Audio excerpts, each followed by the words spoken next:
Assalamualaikum warahmatullahi wabarakatuh. Para pemirsa Kelenteng Bening yang berbahagia, semoga Anda selalu dalam perlindungan dan barokah dari Allah Subhanahu wa taala. Para pemirsa, pada kesempatan kali ini saya akan membahas tentang apa sih perbedaan antara penyembelihan halal dengan penyembelihan yang kita sebut saja konvensional, yang jauh dari syariat atau jauh dari sunnah. Zaman dahulu ketika informasi itu masih sulit didapat, akses ilmu benar-benar sangat-sangat sulit, maka yang berkuasa adalah golongan-golongan yang jauh dari agama. Ya, maksud saya berkuasa di sini adalah di bagian penyembelihan. Nah, zaman dahulu entah dari mana itu selalu memotong setelah disembelih itu dia memotong tulang leher atau memutus, kalau nggak dipotong ya ditusuk pada sumsum tulang leher itu diputus. Dampaknya bagaimana terhadap daging? Pertama, mereka masih menggunakan pisau yang tidak tajam, kemudian tidak ada teknik tarik, tekniknya masih kurang, dan belum mengenal syariat penyembelihan. Pada saat sapi dipotong gini dengan rasa sakit yang luar biasa karena tidak ada tarian, pisaunya juga tidak tajam, kemungkinan juga terlalu ke atas, jadi terpotongnya dua saluran urat tadi belum, kemungkinan sudah masuk ke dalam dan itu tidak terpotong. Maka setelah ini terbentuk lebaran, dan saya yakin pasti ada kemungkinan besar sini yang tidak terpotong karena mereka motongnya terlalu naik ke atas, harusnya di sebelah sini, sebelah jakun, di bawah jakun. Kalau terlalu ke atas, ini dua urat yang disunahkan diwajibkan untuk putus itu sudah terlalu dalam, jadi sulit untuk dipotong. Efeknya apa? Efeknya karena uratnya itu tidak terputus, kemudian dia mematikannya dengan cara bukan karena putus uratnya, tapi memutus sumsum tulang belakang. Jadi sumsum tulang belakang itu menghubungkan antara organ tubuh, terutama jantung.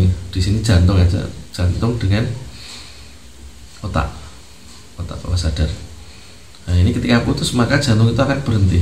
Jadi berhentinya jantung bukan karena kehabisan darah, tapi karena terputusnya koordinasi otak dengan jantung. Padahal secara penyembelihan dalam sesuai syariat Islam itu matinya hewan sapi itu karena berhentinya jantung itu karena darah sudah habis. Jadi dia mengumpat terus sampai darah itu benar-benar habis. Kalau yang konvensional enggak, dia matinya itu mati karena terputusnya sumsum tulang yang menghubungkan antara koordinasi otak bawah sadar dengan organ, terutama jantung saat penyembelihan itu. Nah, bagaimana dengan hasil dagingnya? Daging yang disembelih dengan konvensional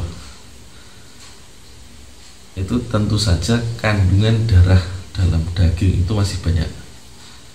Dan coba kalian bayangkan, saudara-saudara bayangkan, padahal darah yang mengalir yang seharusnya keluar itu kan najis ya. Darah yang memancar keluar itu kan najis.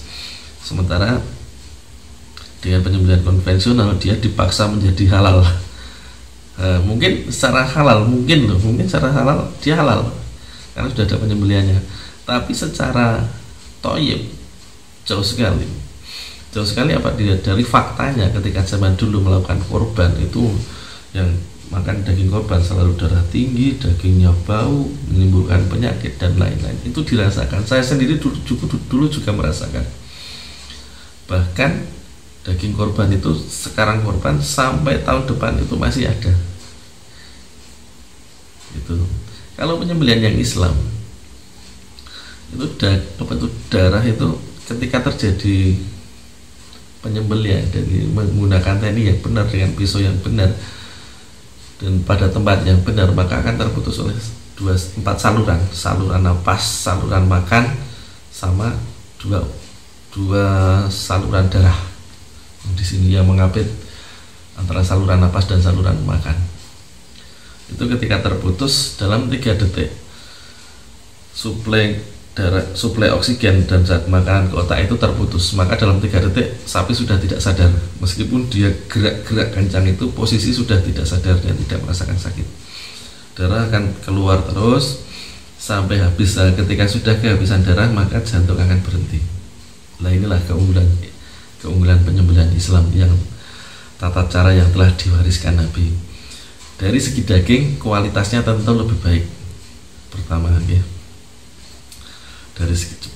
Pertama, rasanya lebih enak, baunya tidak tajam, ya berbau tapi tidak tajam. Yang kedua, bersih, dari darahnya bersih ya. Karena kita sunnah berarti tentu ada kebaikan di situ. Rasa dagingnya pun juga enak.